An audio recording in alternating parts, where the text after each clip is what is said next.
ಯಾರು ಗುರುಗಳನ್ನು ಸಂಪ್ರೀತಿಗೊಳಿಸ್ತೇವೋ ಅವರು ಈ ಜನ್ಮದಲ್ಲಿ ಮುಕ್ತರಾಗ್ತೇವೆ ಅನ್ನುವಂಥ ಅಭಿಪ್ರಾಯ.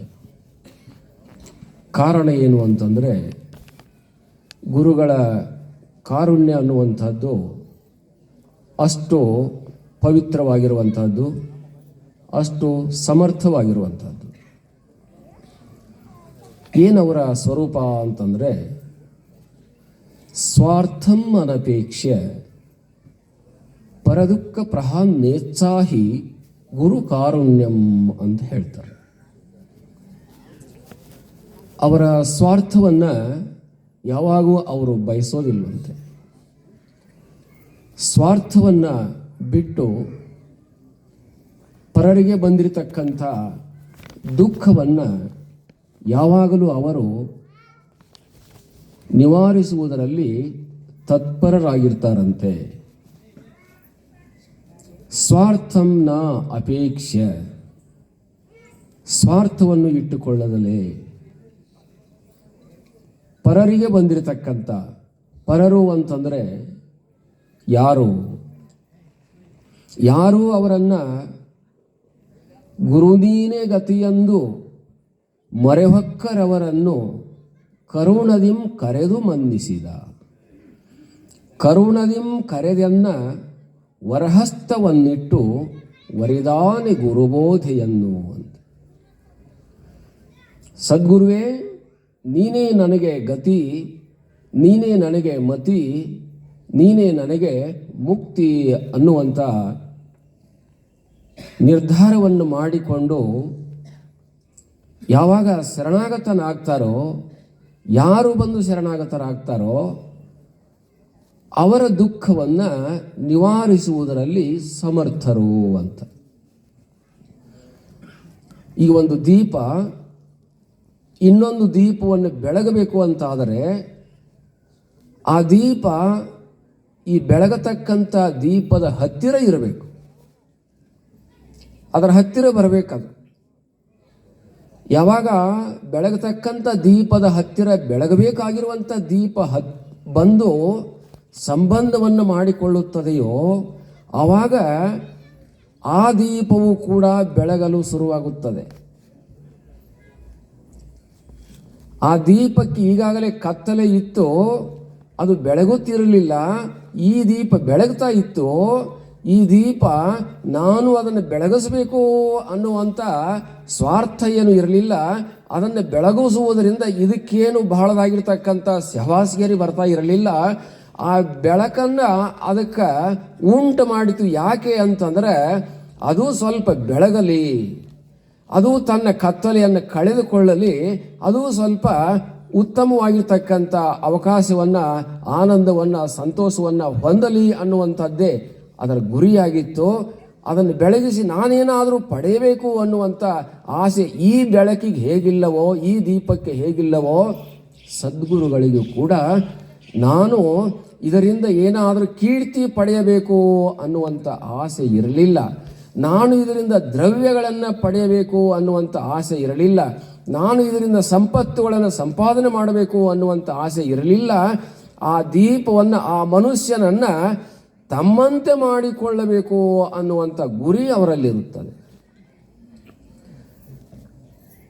ಸದ್ಗುರುನಾಥನೊಬ್ಬನಲ್ಲಿ ಒಬ್ಬ ಶಿಷ್ಯನನ್ನ, ಒಬ್ಬ ಭಕ್ತನನ್ನ, ಒಬ್ಬ ಅಜ್ಞಾನಿಯನ್ನ ಸುಜ್ಞಾನಿಯನ್ನಾಗಿ ಮಾಡುವುದು, ಒಬ್ಬ ಶಿಷ್ಯನನ್ನ ಗುರುವನ್ನಾಗಿ ಮಾಡುವುದು, ಒಬ್ಬ ಭಕ್ತನನ್ನು ದೇವರನ್ನಾಗಿ ಮಾಡುವುದು ಒಬ್ಬ ಗುರುಗಳ ಹತ್ತಿರ ಇರುತ್ತೆ. ಅದಕ್ಕೆ ಪರುಷ ಮನಿ ಹೇಗೆ ಅದು ಮುಟ್ಟಿದಾಗ ಬಂಗಾರವನ್ನು ಮಾಡುತ್ತದೆ, ಅದು ಪರುಷ ಮನಿಯನ್ನಾಗಿ ಮಾಡೋದಿಲ್ಲ. ಸದ್ಗುರುನಾಥ ಆತನು ಅವರ ಮೇಲೆ ಹಸ್ತಸ್ಪರ್ಶ ಮಾಡಿದ ಅಂತಾದರೆ ಅವನನ್ನು ಕೂಡ ಗುರುವನ್ನಾಗಿ ಮಾಡ್ತಾರ, ಅವನನ್ನು ಕೂಡ ಮುಕ್ತರನ್ನಾಗಿ ಮಾಡ್ತಾರ. ಅದಕ್ಕೆ ಗುರುನೀನೆ ಗತಿಯೆಂದು ಮರೆಹೊಕ್ಕರವರನ್ನು, ಯಾರು ಬಂದು ಅಲ್ಲಿ ಶರಣಾಗತರಾಗ್ತಾರ ಅವರನ್ನು ಮಾತ್ರ ಅವರು ಏನು ಮಾಡ್ತಾರ, ಉದ್ಧಾರ ಮಾಡ್ತಾರ. ಕರುಣದಿಂ ಕರೆದು ಮನ್ನಿಸಿದ, ಕರುಣೆಯಿಂದ ಕರೀತಾರಂತ. ಹತ್ತಿರ ಬಂದವರನ್ನು ಅವನು 10 ಹೆಜ್ಜೆ ಹತ್ತಿರ ಬಂದರೆ ಇವರು 20 ಹೆಜ್ಜೆ ಅವನ ಹತ್ತಿರ ಹೋಗ್ತಾರಂತ. ಅವನು 100 ಹೆಜ್ಜೆ ಬಂದರೆ ಇವರು 1000 ಹೆಜ್ಜೆ ಹೋಗ್ತಾರಂತ. ಗುರುಗಳಲ್ಲಿ ಇರತಕ್ಕಂಥ ಕರುಣಾ ಹೃದಯ ಅನ್ನುವಂಥದ್ದು ಆ ರೀತಿಯಾಗಿರ್ತಕ್ಕಂಥ ಶಕ್ತಿಯನ್ನು ಹೊಂದಿಕೊಂಡಿದೆ. ಕರುಣ ಸತ್ಕಲೆ ಶಾಸ್ತ್ರ ಪರಿಣತೆ ನಿರಾಸೆ ಸೌಂದರ್ಯತೆ ಸುಮುಖತ್ವ ಸುಜ್ಞಾನಗಳಿರಲವನೇ ಸೇವ್ಯ ಗುರುವಕ್ಕೂ ಅಂತ ಅನುಭವ ಸಾರದಲ್ಲಿ ಹೇಳಿರುವಂಥದ್ದು. ಗುರುಗಳು ಅಂತಂದ್ರೆ ಸುಮ್ಮನೆ ಏನೋ ಒಂದು ವೇಷಭೂಷಣಗಳನ್ನು ಹಾಕಿಕೊಂಡು ಬಂದವರು ಗುರುಗಳಲ್ಲ. ಕೇವಲ ಹಾಗೆ ಒಂದು ಅಧಿಕಾರವನ್ನು ಹೊಂದಿದ್ದುಕೊಂಡವರು ಗುರುಗಳಲ್ಲ. ಸ್ಥಾನವನ್ನು ಆಧರಿಸಿ ಬಂದವರಲ್ಲ. ಮಾನವನ್ನು ಬಯಸಿ ಬಂದವರಲ್ಲ. ಅವರು ಕರುಣೆಯನ್ನು ಆಧರಿಸಿ ಬಂದವರು. ಅವರ ಆಸನ ಏನು ಅಂತಂದರೆ ಕರುಣೆ. ಕರುಣೆ ಎನ್ನುವಂಥದ್ದು ಅವರ ಆಶ್ರಮ. ಕರುಣೆ ಎನ್ನುವಂಥದ್ದೇ ಅವರ ಆಸನ. ಕರುಣೆ ಅನ್ನುವಂಥದ್ದೇ ಅವರ ಬೋಧ. ಕರುಣೆ ಅನ್ನುವಂಥದ್ದೇ ಅವರ ಆಶೀರ್ವಾದ. ಯಾರಿಗೆ ಗುರುಗಳ ಕರುಣೆ ಅನ್ನುವಂಥದ್ದು ಆಗುತ್ತದೆಯೋ ಆತನು ಆ ಮನುಷ್ಯನಾಗಿರೋದಿಲ್ಲ, ಆತನು ಮಹಾತ್ಮನಾಗ್ತಾನ. ಗುರುಗಳ ಕರುಣೆಯನ್ನು ಪಡೆದುಕೊಂಡಿರ್ತಕ್ಕಂಥ ವ್ಯಕ್ತಿನ ಬೇರೆ. ಅವನಲ್ಲಿರತಕ್ಕಂಥ ಎಲ್ಲ ಮೊದಲಿರತಕ್ಕಂಥ ಗುಣಗಳು ಲೋಪವಾಗಿ ಹೋಗ್ತಾವ. ಮೊದಲಿರತಕ್ಕಂಥ ಕ್ರಿಯೆಗಳು ಲೋಪವಾಗಿ ಹೋಗ್ತಾವ. ಮೊದಲಿರತಕ್ಕಂಥ ಎಲ್ಲ ಪಾಪಗಳು ನಾಶವಾಗಿ ಹೋಗ್ತಾವ. ಮೊದಲಿರತಕ್ಕಂಥ ಎಲ್ಲ ದೋಷಗಳು ಸರ್ವ ನಷ್ಟವಾಗಿ ಹೋಗ್ತಾವ. ಮುಟ್ಟಲೋ ಗುರುಪಾದವ ನಷ್ಟ ಒಪ್ಪುದು ಪೂರ್ವ ಜನ್ಮದ ಕರ್ಮ ಅಂತ ಹೇಳ್ತೇವೆ. ಹೇಗೆ ದುರಿತ ಕಾನನ ವನ್ನಿ ಅನ್ನುವಂಥದ್ದು ಒಂದು ಸಣ್ಣದಾಗಿರ್ತಕ್ಕಂಥ ಬೆಂಕಿ ಕಿಡಿಯಿಂದ ಅದು ಹೇಗೆ ಸುಟ್ಟು ಭಸ್ಮವಾಗಿ ಹೋಗಿಬಿಡುತ್ತದೆಯೋ ಹಾಗೆ ಗುರುಗಳ ಹಸ್ತ ಸ್ಪರ್ಶದಿಂದ ಶಿಷ್ಯನಲ್ಲಿ ಇರತಕ್ಕಂಥ ಮಾಡಿರತಕ್ಕಂಥ ಪಾಪ ಲೋಪಗಳೆಲ್ಲವೂ ಕೂಡ ಸುಟ್ಟು ಭಸ್ಮವಾಗ್ತವ. ಅವು ಭಸ್ಮವಾಗಿ ಅಷ್ಟೇ ಹೋಗೋದಿಲ್ಲ. ಕಾನನಕ್ಕೆ ಹತ್ತಿರುವ ಬೆಂಕಿ ಅಲ್ಲಿರುವಂಥ ವಸ್ತುಗಳನ್ನು ಸುಟ್ಟು ಭಸ್ಮ ಮಾಡಿಬಿಡುತ್ತದೆ. ಅಲ್ಲಿ ಮತ್ತೊಂದನ್ನು ಉತ್ಪತ್ತಿ ಮಾಡೋದಿಲ್ಲ ಅದು. ಅದಕ್ಕೆ ಇದು ಅಷ್ಟಕ್ಕೆ ಸೀಮಿತವಲ್ಲ. ಇದು ಗುರುಗಳ ಕರುಣೆ ಅನ್ನುವಂಥದ್ದು ಶಿಷ್ಯನಲ್ಲಿರತಕ್ಕಂಥ ಪಾಪಗಳನ್ನು ಕಳೆಯುತ್ತೆ, ಅಜ್ಞಾನವನ್ನು ಕಳೆಯುತ್ತೆ, ದೌರ್ಬಲ್ಯವನ್ನು ಕಳೆಯುತ್ತೆ, ಜ್ಞಾನವನ್ನು ಉತ್ಪತ್ತಿ ಮಾಡುತ್ತೆ. ದೋಷಗಳೆಲ್ಲವನ್ನ ತೊಳೆದು ಹಾಕಿ ಜ್ಞಾನವನ್ನು ಅಲ್ಲಿ ತುಂಬುವಂಥದ್ದಾಗುತ್ತದೆ. ಅದಕ್ಕೆ ಗುರು ಕಾರುಣ್ಯ ಅನ್ನುವಂಥದ್ದು ಪರ ದುಃಖ ಪ್ರಹಾನೇತ್ಸಾಹಿ ಕಾರುಣ್ಯಂ ಅಂತ ಕರೆಯಲಾಗಿದೆ. ಗುರುಗಳು ಮಾಡುವ ಕೆಲಸ ಏನು ಅಂತಂದರೆ ಪರರ ದುಃಖವನ್ನು, ಯಾರು ತಮ್ಮ ಹತ್ತಿರ ಬಂದಿದ್ದಾರೋ ಅವರ ದುಃಖವನ್ನು ಧ್ವಂಸ ಮಾಡುವಂಥದ್ದು, ಪಾಪವನ್ನು ಧ್ವಂಸ ಮಾಡುವಂಥದ್ದು, ಜನ್ಮವನ್ನೇ ಧ್ವಂಸ ಮಾಡುವಂಥದ್ದು. ಅದಕ್ಕೆ ಗುರು ನೀನೆ ಗತಿಯೆಂದು ಮೊರೆಹೊಕ್ಕರವರನ್ನು ಕರುಣದಿಂ ಕರೆದು ಮನ್ನಿಸಿದ. ಕರುಣದಿಂ ಕರೆದೆನ್ನ ವರಹಸ್ತವನ್ನಿಟ್ಟು ವರಿದಾನೆ ಗುರುಬೋಧೆಯನ್ನು. ಹಸ್ತವನ್ನ ಮಸ್ತಕದ ಮೇಲೆ ಇರಿಸಿ ಏನು ಮಾಡಿದ ಅಂತಂದ್ರೆ ಬೋಧೆಯನ್ನು ಮಾಡಿದ. ಯಾವ ಬೋಧೆಯನ್ನು ಮಾಡಿದ? ಬೋಧವೆಂದರೆ ಕರಣವ ನೂದಿ ಮಂತ್ರ ಹೇಳಿದ್ದು ಬೋಧವೇ. ಶರಣರು ಹೇಳ್ತಾರೆ ಬೋಧ ಅಂತಂದ್ರೆ ಏನು? ಬನ್ನಿ ಬನ್ನಿ ಎಲ್ಲರೂ ಬನ್ನಿ ಬನ್ನಿ, ನಿಮಗೆ ಮಂತ್ರ ದೀಕ್ಷಾ ಕೊಡ್ತೇನೆ ಬನ್ನಿ, ಮಂತ್ರವನ್ನು ಊದುತ್ತೇನೆ ಬನ್ನಿ, ಕರ್ಣ ಮಂತ್ರವನ್ನು ಕೊಡ್ತೇನೆ ಬನ್ನಿ ಅಂತ ಹೇಳೋದು ಬೋಧ ಅಲ್ಲ ಅಂತೆ. ಮಹಾತ್ಮರು ಹೇಳ್ತಾರೆ, ಸಂತರು ಹೇಳ್ತಾರೆ, ಬೋಧವೆಂದರೆ ಕರಣವ ನೂದಿ ಮಂತ್ರ ಹೇಳಿದ್ದು ಬೋಧವೇ ಅಲ್ಲಲ್ಲ.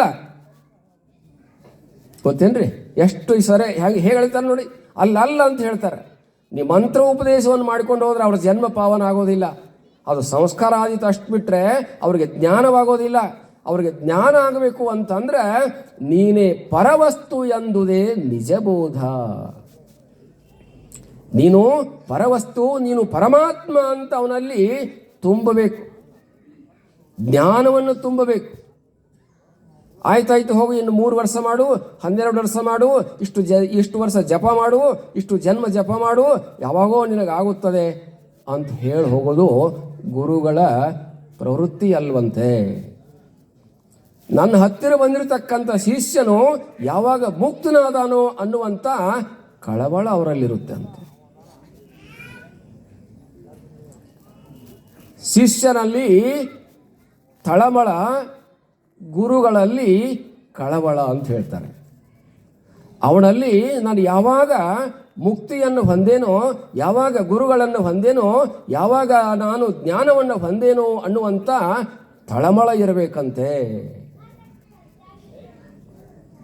ಗುರುಗಳಲ್ಲಿ ಕಳವಳ ಇರಬೇಕಂತೆ, ಇರುತ್ತೆ ಅಂತೆ.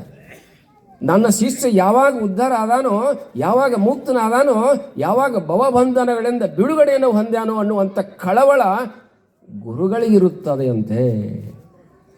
ಹಾಗಾಗಿ ಗುರು ಕರುಣೆ ಅನ್ನುವಂಥದ್ದು ಇಷ್ಟು ಅಪಾರವಾಗಿರ್ತಕ್ಕಂಥ ಶಕ್ತಿಯನ್ನು ಹೊಂದಿದೆ. ಗುರು ಕಾರುಣ್ಯ ಅಂತ ಅದಕ್ಕೆ ಕರೆಯೋದು. ಅದಕ್ಕೆ ನಿಜಗುಣರು ಮೊದಲಿಗೆ ಹಾಕಿದ್ದಾರೆ. ಕರುಣ ಸತ್ಕಲೆ, ಕರುಣ ಅನ್ನುವಂಥ ಪದವನ್ನು ತಗೊಂಡಿದ್ದಾರೆ. ಎಷ್ಟು ಅರ್ಥಭೂತವಾಗಿರುವಂಥ ಪದ. ಕರುಣ ಸತ್ಕಲೆ ಶಾಸ್ತ್ರ. ಅವರು ಯಾಕೆ ಈ ಥರ ಮಾಡ್ತಾರಂತಂದ್ರೆ ಅವರಲ್ಲಿ ಸಾವಿರ ತರ್ಕಗಳನ್ನು ಹೇಳಿ ತಿಳಿಸಿ ಅವನನ್ನು ಉದ್ಧಾರ ಮಾಡ್ತಕ್ಕಂಥ ಶಾಸ್ತ್ರ ಪರಿಣತಿ ಇರುತ್ತದೆ. ಶಾಸ್ತ್ರದಲ್ಲಿ ಅವರು ಪ್ರಾವೀಣ್ಯತೆಯನ್ನು ಹೊಂದಿರ್ತಾರ, ಶಾಸ್ತ್ರದಲ್ಲಿ ಅವರು ಬೌದ್ಧಿಕತೆಯನ್ನು ಹೊಂದಿರ್ತಾರ, ಶಾಸ್ತ್ರದಲ್ಲಿ ಅವರು ಪಾಂಡಿತ್ಯವನ್ನು ಹೊಂದಿರ್ತಾರ, ಆತ್ಮಜ್ಞಾನದಲ್ಲಿ ದೃಢತೆಯನ್ನು ಹೊಂದಿರ್ತಾರ, ಮುಕ್ತಿಯಲ್ಲಿ ನಿಷ್ಠೆಯನ್ನು ಹೊಂದಿರ್ತಾರ. ಆದ್ದರಿಂದ ಅವರನ್ನು ಶ್ರೋತ್ರಿಯಂ ಬ್ರಹ್ಮನಿಷ್ಠಂ ಅಂತ ಕರಿತೇವೆ.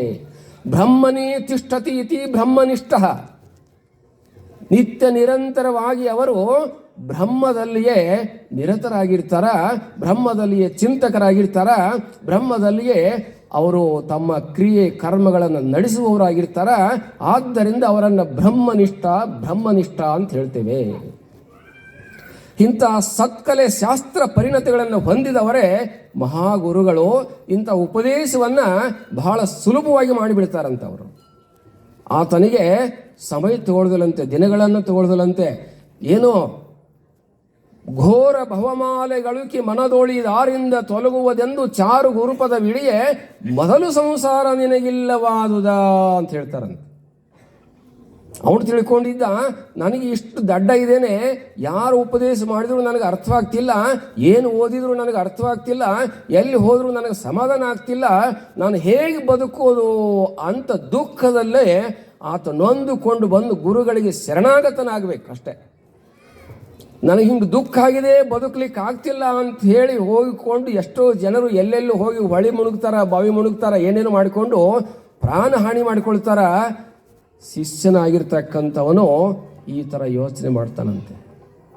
ನಾನು ಗುರುಗಳ ಹತ್ತಿರ ಹೋಗಬೇಕು, ಸದ್ಗುರುಗಳಿಗೆ ಶರಣಾಗತನಾಗಬೇಕು, ಅವರ ಮುಂದೆ ನನ್ನ ದುಃಖವನ್ನು ತೋಡಿಕೊಳ್ಬೇಕು ಅಂಥೇಳಿ ಹೋಗಿ ಯಾರು ಬಂದು ಅವರ ದುಃಖವನ್ನು ಗುರುಗಳ ಮುಂದೆ ತೋಡಿಕೊಳ್ತಾರ ಅವ್ರಿಗೆ ಹೇಳ್ತಾರಂತ, ಮೊದಲು ಸಂಸಾರ ನಿನಗಿಲ್ಲ, ಈ ಪ್ರಪಂಚವೇ ನಿನಗಿಲ್ಲೋ ಮಹಾರಾಯ.